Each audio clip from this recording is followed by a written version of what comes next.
एक लड़की की दर्द भरी कहानी। बात एक गांव की है जहां पर एक लड़की रहती थी। उसका पढ़ाई करने में मन भी लगता था। वे दो बहनें और एक उन दोनों बहनों से छोटा उनका एक भाई था। लेकिन उसके माता पिता को तो बस एक ही डर हमेशा लगा रहता था कि कल कहीं कुछ तुम्हारी लड़की के साथ कुछ गलत ना हो जाए। इसी डर के कारण उसके माता पिता और उसकी बुआ ने मिलकर जल्दी जल्दी में उस लड़की की शादी कर दी। जिस लड़के के साथ उसकी शादी हुई वह उससे 10 साल बड़ा था। उसे उसके बारे में काफ़ी कुछ बताया गया था कि इसके पास तो काफ़ी पैसे हैं, तू शादी के बाद मौज करेगी। अब शादी के बाद जो सभी लड़कियों के साथ होता है, ऐसा ही उस लड़की ने भी सोचा था कि तेरे साथ भी ऐसा ही होगा। पर जैसे ही वह अपने ससुराल गई, वहाँ पर उसने पाया कि उसके ससुर की तो शादी से पहले ही मौत हो चुकी थी। अब केवल उसके घर में उसकी सास और उसका पति रहते थे। लड़की के घर वालों ने ये सोच के शादी की थी कि हमारी लड़की आराम से मज़े में रहेगी। लड़की के माता पिता ने ब्याज पर भी पैसे लेकर उसकी शादी में बढ़ चढ़कर खर्च किया। पर उन्हें क्या पता था कि उन्होंने अपनी लड़की को एक दहेजी घर में भेज दिया था।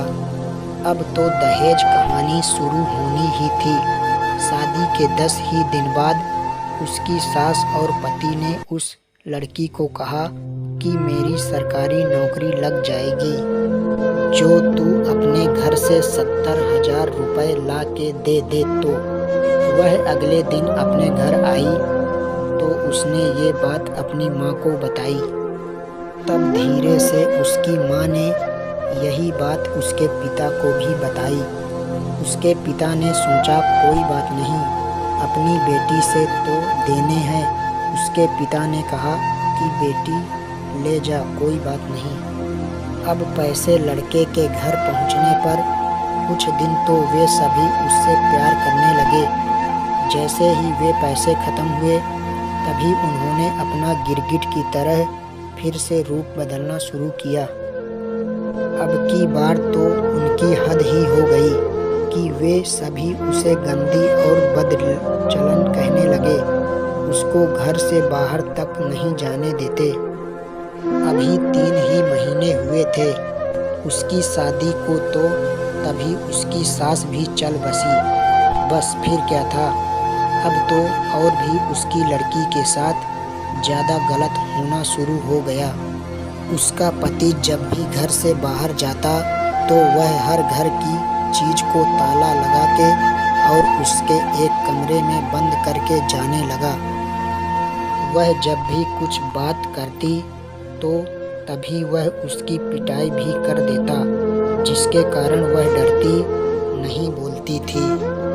और ना ही उसे कभी फोन मिलता कि वह अपने घर वालों से तो बात कर ले। जब भी वह कहती तो उसे यही बात सुनने को मिलती कि मेरे फ़ोन में पैसे नहीं हैं।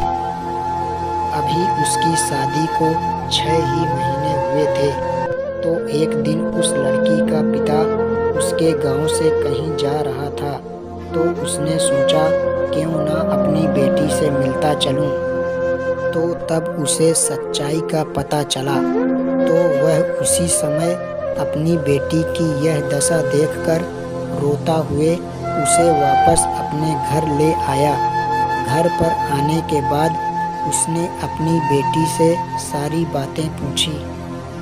उसने फिर वहाँ पर लड़के के गांव में पंचायत भी की। पंचायत में फैसला आया कि तू भाई, इस लड़की ने जब तलाक ही दे दे, जो या तुझे नहीं पसंद है, तो उसने वो भी मानने से इनकार कर दिया। अब वह लड़की अपने माता पिता के पास रहकर 12वीं क्लास में पढ़ाई के साथ साथ कंप्यूटर भी सीख रही है और अपनी पिछली ज़िंदगी को भूलने की कोशिश करती है, पर लेकिन कोई ना कोई उसे फिर से उस जिंदगी की याद दिला देता है जिससे उसकी रूह भी